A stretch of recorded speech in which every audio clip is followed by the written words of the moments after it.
আমরা এর সওয়াবটা কি পাবো? আল্লাহ নবী সাহাবারা বলতে লাগলেন, ইয়া রাসূলুল্লাহ, ইয়া হাবিবাল্লাহ, এই পরিবর্তে আমরা কি সওয়াব পাবো? ফামালানা ফিহা ইয়া রাসূলুল্লাহ, এর পরিবর্তে সওয়াব আমরা কি পাবো? আল্লাহ নবী সবাই বলেছিলেন, ও আমার সাহাবায়ে কিরামেরা, তোমরা শোনো শোনো। আল্লাহ নবী বললেন, বিকুল্লি শাআরাতিন হাসানা, তোমরা যে পশুটি কুরবানি দেবে, আল্লাহ পাক রব্বুল আলামিনের রাস্তায় যে পশুটি কুরবানি দেবে, ওই পশুর কুরবানি দেওয়ার পশুর গায়েতে যতটি লোম রয়েছে, ওই লোমের পরিবর্তে আমার আল্লাহ পাক একটা একটা করে নেকি, যতটা লোম রয়েছে ততটা পরিমাণে নেকি আমার আল্লাহ পাক ওই কুরবানি দাতার আমলনামায় আমার আল্লাহ পাক দান করে থাকেন। জোরে বলুন সুবহানাল্লাহ।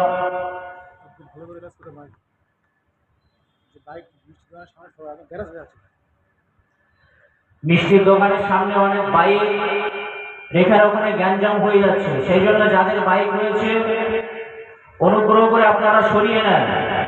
মিষ্টির দোকানের সামনে অনেক বাইক হয়ে গিয়েছে, রাস্তা জ্যাম হচ্ছে, ওই জন্য আপনারা বাইকটা ওখান থেকে সরিয়ে নেন, দয়া করে ওখান থেকে সরিয়ে নেন, রাস্তাটা ক্লিয়ার করে দেন। প্রিয় ভাই বোনেরা, তাহলে রাসূলুল্লাহ কি বললেন?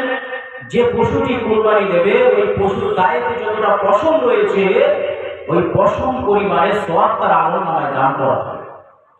এ নওজওয়ানেরা, আল্লাহ নবী সাহাবারা বলতে লেগেছিলেন, ইয়া রাসূলুল্লাহ, ইয়া হাবিবাল্লাহ, শুধু ওই পশমের পরিবর্তে সওয়াব পাবো, শুধু তাই নয়, আপনার তো অনেকের পশুর মধ্যে বড় বড় পশম রয়েছে, ওই পশমের ভিতরে ছোট ছোট লোম রয়েছে, ইয়া রাসূলুল্লাহ, ইয়া হাবিবাল্লাহ, ওই লোমের পরিবর্তে কি আমরা সওয়াবগুলো পাবো না? এই কথা শোনার পরে আল্লাহ নবী বলেছিলেন, ও আমার সাহাবায়ে কিরামেরা, তোমরা শুনো শোনো, বিকুল্লি শাআরাতিন মিনাস সাওয়াবি হাসানা, যেমন ভাবে যতটি পশম রয়েছে, ওই পশমের পরিবর্তে একটা একটা করে নেকি পাবে। শুধু তাই নয়, ওই পশমের ভিতরে যে ছোট ছোট লোম দেখা পায়, ওই পশুর গায়েতে যত লোম রয়েছে, ওই ততটা পরিমাণে সওয়াব তোমার আমলনামায় আমার আল্লাহ পাক দান করে দেন। জোরে বলুন সুবহানাল্লাহ। আমরা কি কখনো ভেবেছি একটা পশুকে যখন আমরা কুরবানি করব, তার গায়েতে কতটা লোম আর কতটা পশম রয়েছে? তাহলে এতটা পরিমাণে সওয়াব সেই কুরবানি দাতা আমলনামায় আল্লাহ পাক রব্বুল আলামিন দান করে থাকে। এবার আসুন, এই কুরবানিটা কেন আমাদের উপর ওয়াজিব করেছে? আল্লাহ নবী বলেন, যেটা হলো ইব্রাহিম আলাইহিস সালাতু ওয়াস সালামের সুন্নাহ। ইব্রাহিম আলাইহিস সালাতু ওয়াস সালামের সুন্নাহ আমরা প্রত্যেকে জানি। হযরত ইব্রাহিম আলাইহিস সালাতু ওয়াস সালামের উপরে আল্লাহ পাক রব্বুল আলামিন অনেক ধরনের পরীক্ষা দিয়েছিলেন। যেমন ভাবে ওনাকে আগুনে ফেলা হয়েছিল, আগুনকে আল্লাহ পাক রব্বুল আলামিন ফুলের বাগানে পরিণত করেছিল, ঠিক তদ্রূপভাবে হযরত ইব্রাহিম আলাইহিস সালাতু ওয়াস সালামকে আল্লাহ পাক রব্বুল আলামিন সন্তানাদি দেননি। ৮৬ বছর পর্যন্ত আল্লাহ পাক রব্বুল আলামিন তাকে সন্তান দেননি। তার স্ত্রী হযরত হাজরা আলাইহিস সালাতু ওয়াস সালাম, তার স্ত্রী ৮৬ বছর পর্যন্ত ইব্রাহিম আলাইহিস সালাতু ওয়াস সালাম কোন সন্তানের পিতা হতে পারেননি। সংক্ষিপ্ত এমন সময়ে আল্লাহ পাক রব্বুল আলামিন ফেরেশতাকে পাঠিয়ে দিয়েছিলেন, ও আমার ফেরেশতা, তুমি যাও আমার নবী হযরত ইব্রাহিম আলাইহিস সালাতু ওয়াস সালামের কাছে তুমি চলে যাও। যাওয়ার পরেতে একটা সুন্দর একটি বাচ্চা সুসংবাদ তুমি দিয়ে আসো।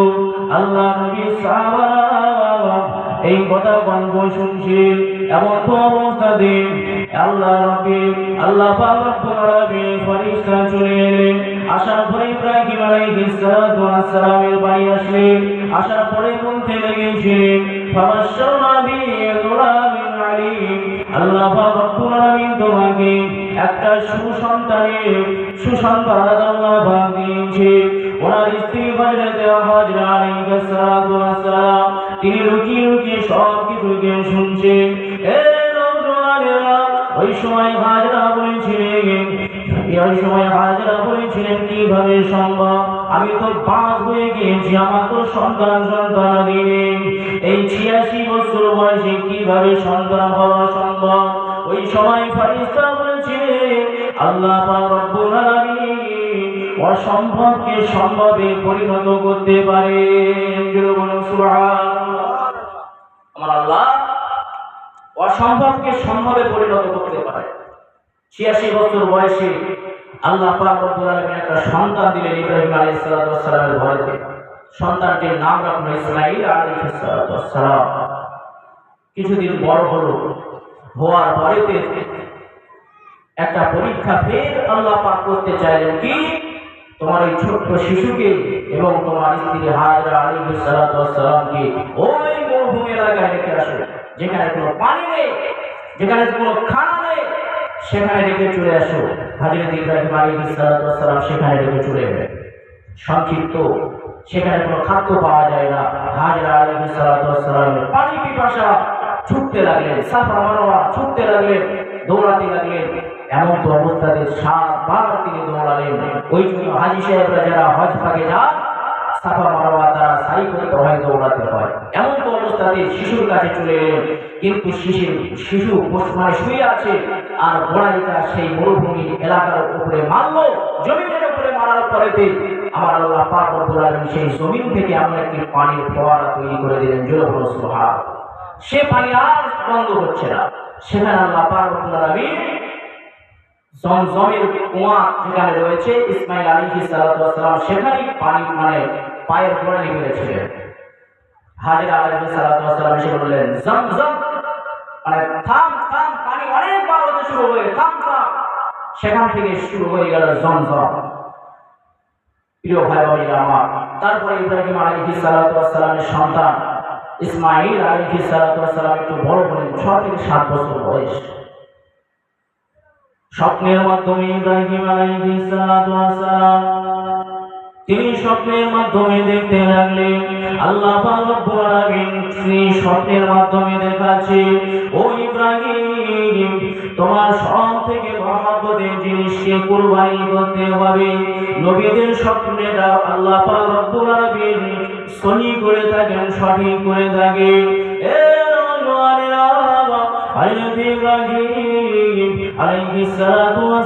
সকাল হলো, তিনি ভাবলেন যে সব থেকে মহব্বতের জিনিসকে কুরবানি করতে হবে। তিনি 100 উট আল্লাহ পাক রব্বুল আলামিন রাস্তায় তিনি কুরবানি করে দিয়েছিলেন। সুবহানাল্লাহ। দ্বিতীয় দিন ফের আল্লাহ পাক স্বপ্নের মাধ্যমে দেখালেন, ইব্রাহিম, না না, তোমাকে মহব্বতের জিনিসকে কুরবানি করতে হবে। দ্বিতীয় দিন ইব্রাহিম আলাইহিস সালাম ফের পুনরায় 100 উট আমার আল্লাহ পাক রব্বুল আলামিনের দরবারে, আমার আল্লাহ পাক রব্বুল আলামিনের উদ্দেশ্যে তিনি কুরবানি করেছিলেন। সুবহানাল্লাহ।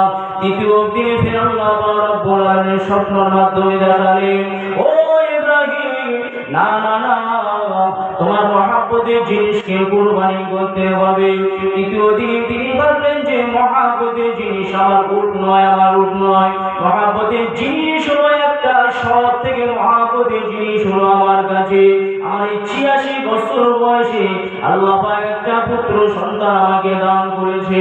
আমি সব থেকে মহব্বত করি ওই সন্তানকে বেশি। তাহলে আল্লাহ পাক রব্বুল আলামিন বুঝি আমাকে ওই সন্তান কুরবানি করার জন্য বলেছে। সব থেকে মহব্বত আমার সন্তানকে আমি করি। কেন? দেখবেন যাদের সন্তান হয় না তারা জানে সন্তানের মহব্বত কত। যারা সন্তান হয় না, সন্তানের মর্যাদা কত তারাই বোঝে। বিশাল বড় একটা নিয়ামত আল্লাহ পাক সন্তানের মাধ্যমে রেখেছে মা বাপের মনে। 86 বছর বয়সে যখন একটা সন্তান হয় তার মহব্বতটা কতটা হতে পারে। আল্লাহ পাক যখন বলেছেন ইব্রাহিম আলাইহিস সালাম তিনি তার স্ত্রীকে বললেন, স্ত্রী, আমার সন্তানকে সুন্দরভাবে পরিপাটি করে মানে সাজ পোশাক পরিয়ে দাও, আমি ঘুরতে নিয়ে যাব। স্ত্রীকে বললেন যে জবাই করতে নিয়ে যাবো, কুরবানি করতে নিয়ে যাবো, ঘুরতে নিয়ে যাবো, তুমি সুন্দরভাবে পরিপাটিভাবে জামা পোশাক পরিয়ে দাও। কিন্তু শয়তান তো লেগে রয়েছে, এত বড় একটা মহৎ কাজ করবে আর এই কাজে ইব্রাহিম আলাইহিস সালাম সফল হবে, এটা আমি সহ্য করতে পারব না। শয়তান চলে এলেন, আসার পরে বলতে লাগলেন, হাজরা, তোমার স্বামী তোমার সন্তানকে কি জন্য নিয়ে গেছে জানো? বলে, না তো। বলে, তোমার সন্তানকে জবাই করার জন্য নিয়ে যাচ্ছে, কুরবানি করার জন্য। বলে, না না, অসম্ভব, আমার সন্তানকে কুরবানি করতে পারে না। কেন? আমার সন্তানকে অনেক বেশি মহব্বত করে। হাজরা বলছেন, লা ইয়ামকুনু লাহু ওয়ালা ইয়ামবাগি লা, বলে অসম্ভব, আমার সন্তানকে আমার স্বামী কুরবানি করতে পারে না। কেন? ফাইন্নাহু ইউহিব্বু হুব্বান শাদীদা, কেন আমার সন্তানকে আমার স্বামী খুব মহব্বত করে, খুব বেশি মহব্বত করে, কখনো সম্ভব নয়। ঠিক শয়তান বলতে লাগলেন, হাজরা, আমি সত্যি বলছি, তোমার সন্তানকে কুরবানি করার জন্যই নিয়ে যাচ্ছে, জবাই করার জন্য নিয়ে যাচ্ছে। তবুও তিনি রাজি হন না, যে অসম্ভব জিনিস। সেই সময় শয়তান বললেন, আল্লাহু আমারা যাওজাকি আইয়ুযবাকা ইবনা, আল্লাহ পাক রব্বুল আলামিন তোমার স্বামীকে বলেছে তোমার সন্তানকে কুরবানি করার জন্য।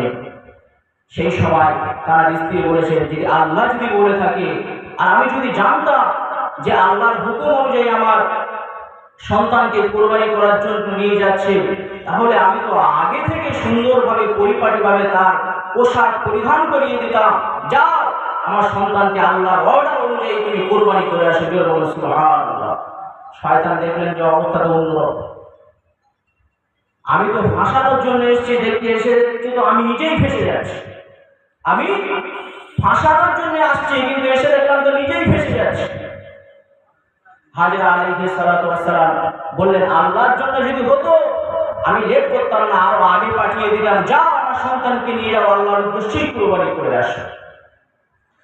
মুসলমান ঘরের ছেলে মেয়ে, আব্বা দুরুলেরা, এ নবী পাকের প্রেমিকেরা, আল্লাহ নবী ইব্রাহিম আলাইহিস সালাতু ওয়াস সালাম ইসমাঈল আলাইহিস সালাতু ওয়াস সালামকে নিয়ে যাচ্ছে। এমন তো অবস্থাতে দূর থেকে ছোট্ট শিশুকে শয়তান ডেকে কাছে ডেকে আনলেন, আনার পরে বলতে লাগলেন, ও ছোট্ট শিশু, তুমি শোনো, তোমার আব্বাজান তোমাকে কি জন্য নিয়ে যাচ্ছে তুমি কি জানো? না না না, আমি জানি না। তোমার সন্তান, তোমার আব্বা তোমাকে এই কারণে নিয়ে যাচ্ছে, কেননা তোমাকে জবাই করে দেবে, তোমাকে কেটে দেবে। বলে, না না, এটা সম্ভব হতে পারে না, কেননা আমার আব্বা আমাকে অনেকটা বেশি মহব্বত করে, অনেক বেশি প্যার করে, এটা তো কখনো সম্ভব হবে না। ফের শয়তান বোঝাতে লাগলেন, কিন্তু ভুল তিনি মানে না। সেই সময় বলতে লাগলেন, আল্লাহু আমারা আবা, আল্লাহ পাক তোমার আব্বাকে হুকুম করেছে তোমাকে কুরবানি করার জন্য, ওই জন্য তোমার আব্বা তোমাকে নিয়ে আসছে তোমাকে কুরবানি করে দেওয়ার জন্য। ওই সময় ছোট্ট শিশু ৬-৭ বছরের শিশু উত্তরে বলেছিলেন, যদি আল্লাহ পাক রব্বুল আলামিন আমার আব্বাকে হুকুম দিয়ে থাকে আমাকে কুরবানি করার জন্য, তাহলে আমি যদি আগে জানতাম, তাহলে আমি আরো খুশি মনে কুরবানির উদ্দেশ্যে আমার আব্বাজানের সঙ্গে চলে আসতাম। সুবহানাল্লাহ। ছোট্ট শিশু ৬ থেকে ৭ বছর বয়স, যে শুনেছে যে আল্লাহর উদ্দেশ্যে আল্লাহ বলেছে, আল্লাহ হুকুম দিয়েছে, সেই জন্য তোমাকে কুরবানির জন্য নিয়ে আসছে। বলছে, আগে যদি শুনতাম তাহলে আরো আগে নিয়ে চলে আসতাম। সুবহানাল্লাহ। শয়তান দেখলেন যেমন মা তেমন ছেলে, ফাঁসছে কে? শয়তান। খুশি করছে কাকে? আল্লাহ রব্বুল আলামিনকে খুশি করছে। মার কাছে গিয়ে শয়তান ফাঁসলো। ফের সন্তান, ছোট্ট সন্তানকে জানে একে যদি সরাতে পারে তাহলে আব্বাজানের কাছে হয়তো পালিয়ে যেতে পারে, সেই জন্য সেখানে গিয়ে ছোট্ট শিশুও বললো, আল্লাহর উদ্দেশ্যে যদি হয় তাহলে আমি এক চান্সে রাজি রয়েছে, এতে কোনো সন্দেহ নাই। মুসলমান ঘরের ছেলে মেয়েরা, আব্বা বোনেরা, হযরত ইব্রাহিম আলাইহিস সালাতু ওয়াস সালাম ইসমাঈল আলাইহিস সালাতু ওয়াস সালামকে নিয়ে চলে গেলেন। যাওয়ার পরে তিনি ভাবলেন একটু ছোট্ট বাচ্চাকে পরীক্ষা নেওয়া দরকার, কেননা তার মনের ভাব তার কি রয়েছে একটু পরীক্ষা নিয়ে দেখি। ইব্রাহিম আলাইহিস সালাতু ওয়াস সালাম তার মনের মধ্যে রয়েছে, যদি যদি বাচ্চা রাজি থাকে তবুও কুরবানি করব, রাজি না থাকলে তবুও কুরবানি করব। কেননা আল্লাহ পাক রব্বুল আলামিন আমাকে হুকুম অর্ডার দিয়েছেন। সেই জন্য হযরত ইব্রাহিম আলাইহিস সালাতু ওয়াস সালাম ইসমাঈল আলাইহিস সালাতু ওয়াস সালাম কে বলতে লাগলেন, ইয়া আবাতি ফাল মা তু'মার ইন্নী আরা ফিল মানামি ইন্নী আযবাহুকা ফানজুর মা তারা। হে আমার সন্তান, শোনো শোনো, আল্লাহ পাক রব্বুল আলামিন আমাকে হুকুম দিয়েছে তোমাকে কুরবানি করার জন্য। তাহলে তুমি বলো বলো, এটাকে তুমি রাজি হয়েছো নাকি বলো। ওই সময় ইসমাঈল আলাইহিস সালাতু ওয়াস সালাম উত্তরে বলেছিলেন, আব্বা জান তাহলে তুমি শোনো, ইয়া আবাতি ফাল মা তু'মার, আল্লাহ পাক রব্বুল আলামিন যদি তোমাকে অর্ডার দিয়ে থাকে তাহলে তুমি আমাকে নিশ্চিন্তভাবে আমাকে কুরবানি করতে পারো, এতে আমার কোনো দ্বিমত নাই। জোরে বলুন সুবহানাল্লাহ। আব্বা জান, আল্লাহ যদি আপনাকে হুকুম দিয়ে থাকে আপনি আমাকে কুরবানি করে দিতে আমার কোনো দ্বিমত নাই, আমি খুশি। আল্লাহর উদ্দেশ্য যদি আল্লাহ হুকুম দিয়ে থাকে। ইসমাঈল আলাইহিস সালাতু ওয়াস সালাম তিনি ছোট্ট শিশু, 6 থেকে 7 বছর বয়স। তিনি ভাবলেন কি, যদি আমি আব্বা জানকে এই কথা বলেছি কিন্তু আব্বা জান হয়তো আমাকে মনে করতে পারে, ছোট্ট শিশু কুরবানি দেওয়ার সময় হয়তো পালিয়ে যেতে পারে, হয়তো দূরে চলে যেতে পারে। ফের তিনি ওই উত্তরে তিনি সন্তুষ্ট হন না। তিনি আরো উত্তর দিচ্ছেন, আব্বা জান সাতাজিদুনি ইনশাআল্লাহু মিনাস সাবিরিন। ও আব্বা জান, তুমি আমাকে কুরবানি দাও, কুরবানি দাও, এতে আমার কোনো আপত্তি নেই। যে সমস্ত মানুষেরা ধৈর্যশীল, আমি ছোট্ট সন্তান, আমাকে ওই ধৈর্যশীল মানুষদের মধ্যে আপনি পাবেন। সুবহানাল্লাহ। আব্বা জান, আপনি এটা মনে করেন না যে আমি পালিয়ে যাব, দূরে চলে যাব ভয় পেয়ে, না, আমি ধৈর্যশীল মানুষদের মধ্যে শামিল রয়েছে, ছোট্ট শিশুদের। সুবহানাল্লাহ। আপনি নিশ্চিন্তে কাজ করতে পারেন। কিন্তু আব্বা জান, আমার কিছু ওসিয়াত রয়েছে, এগুলোকে আপনাকে পালন করতে হবে। কি? হযরত ইসমাঈল আলাইহিস সালাতু ওয়াস সালাম ছোট্ট শিশু, 6 থেকে 7 বছর বয়স, আব্বা জানকে বলছেন, ইব্রাহিম আলাইহিস সালাতু ওয়াস সালামকে বলছেন যে আব্বা জান, আমাকে যখন আপনি কুরবানি করবে, আমার যে পোশাকটি রয়েছে ওই রক্ত মাখা পোশাকটি নিয়ে আমার আম্মা জানের কাছে পৌঁছে যাবে। আমার আম্মা জানকে একটু দিয়ে দেবেন আর বলবেন যে আল্লাহর উদ্দেশ্যে কুরবানি করেছি, দেখো তার রক্ত, তার চিহ্ন আমার আম্মা জানের কাছে একটু দিয়ে দেবেন। জোরে বলুন সুবহানাল্লাহ।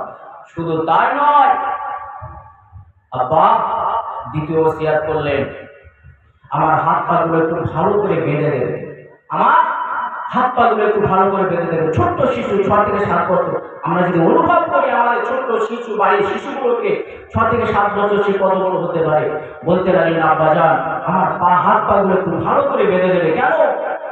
আমি শুনেছি মৃত্যুর যন্ত্রণা অনেক বেশি, অনেক কঠিন। আমি এই মৃত্যুর যন্ত্রণা যদি ছটফট করি, আমি যাতে বেশি না ছটফট করতে পারি, আপনার অসুবিধা যাতে না হয়, আমার হাত পাগুলো আপনি বেঁধে দেবেন। জোরে বলুন সুবহানাল্লাহ। তৃতীয় নম্বর ওসিয়াত করলেন, আব্বা জান, তৃতীয় নম্বর হলো আমাকে উপর করে শুকিয়ে দেবেন। কেন? আপনি যখন ছুরি চালাতে যাবে আর আপনার চোখ যখন আমার চোখে পড়বে, হয়তো আমার মহব্বত আপনার উপরে লেগে যেতে পারে, কিন্তু হয়তো আপনার মহব্বত আমার উপরে লেগে যেতে পারে, কারণ আমি আপনার অনেক মহব্বতের সন্তান।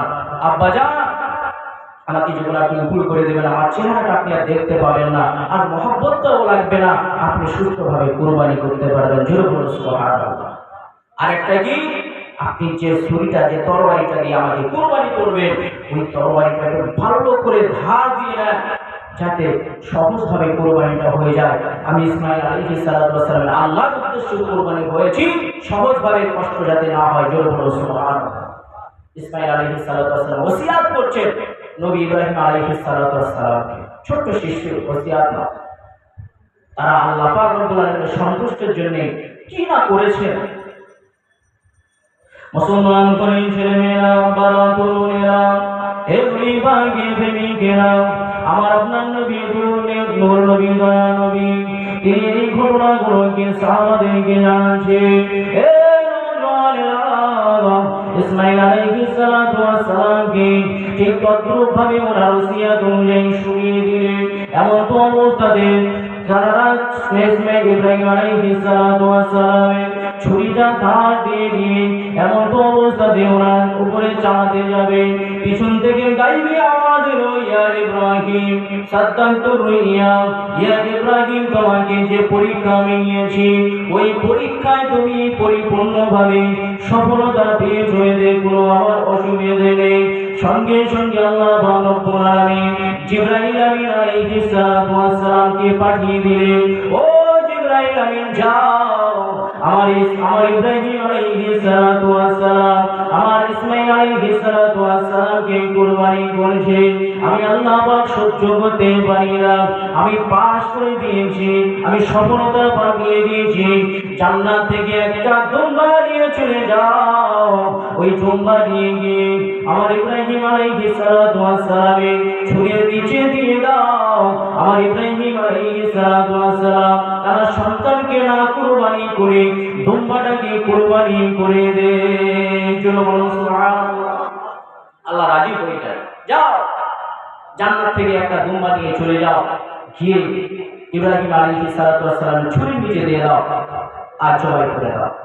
ইব্রাহিম আলাইহিস সালাতু ওয়াস সালাম বলছেন, এটা জান্নাতে আল্লাহ পাক রব্বুল আলামিন দুম্বাটা পুষেছিলেন, কিন্তু তার শিংগুলো ছিল বড় বড়, চোখগুলো ছিল খুবই সুন্দর। ঠিক তদ্রূপভাবে ওই জন্য পশুগুলো কিনতে গেলে তার শিংগুলো দেখতে হবে সুন্দর, চোখগুলো দেখতে হবে সুন্দর, যেন পশুটা সুন্দর দেখতে হয়। আল্লাহ পাক রব্বুল আলামিনের উদ্দেশ্য করতে হবে, সেই জন্য পশুও যেন সুন্দর হয়, আল্লাহ যেন খুশি হয়ে যান। যেন বলো সুবহানাল্লাহ। নিখুঁত পশুকে কুরবানি করতে হবে, কেননা আল্লাহ পাক রব্বুল আলামিনের উদ্দেশ্য কুরবানি, এতে কোনো আমাদের গোশত খাওয়ার উদ্দেশ্য নয়, এতে কোনো রক্তের উদ্দেশ্য নয়। কেননা আল্লাহ পাক রব্বুল আলামিন বলছেন, বান্দা তুমি যখন কুরবানি করবে ওই কুরবানি করার পশুর গোশত আমি আল্লাহ পাক আমার কাছে পৌঁছায় না, ওই কুরবানি পশুর রক্ত আমি আল্লাহ পাক আমার কাছে পৌঁছায় না, আমার কাছে পৌঁছায় একমাত্র যে বান্দা কুরবানি করবে সেই বান্দা মনের নেক নিয়ে চলে বলো সুবহানাল্লাহ। আল্লাহ পাক রব্বুল আলামিন বলছেন কোরআনে কারীমের মধ্যে, লা ইয়ানালুল্লাহু রুহুহা ওয়ালা দিমাউহা ওয়ালাকিন ইয়ানালুহুত তাকওয়া। বান্দা তুমি যে কুরবানি করো ওই কুরবানির গোশত আমি আল্লাহ আমার কাছে পৌঁছাই না, তুমি কুরবানি যে করো ওই কুরবানির রক্ত আমি আল্লাহ পাক আমার কাছে পৌঁছাই না, আমার কাছে পৌঁছায় কি ওয়ালাকিন ইয়ানালুহুত তাকওয়া মিনকুম।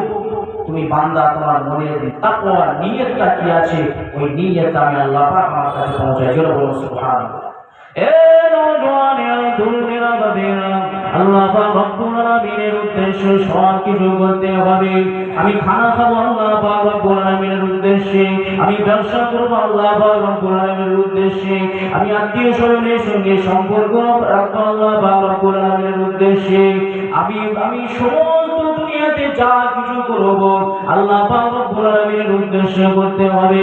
কারণ আল্লাহ পাক রব্বুল আলামিন বলেছেন, বান্দা ইন্নাস সালাতি ওয়া নুসুকি ওয়া মাহইয়ায়া ওয়া মামাতি লিল্লাহি রাব্বিল আলামিন। হে বান্দা তুমি শোনো, অবশ্যই তোমার নামাজ, অবশ্যই তোমার কুরবানি, অবশ্যই তোমার হায়াত, অবশ্যই তোমার মওত, সব কিছু আমি আল্লাহ পাক আমার উদ্দেশ্যে তোমরা করবে।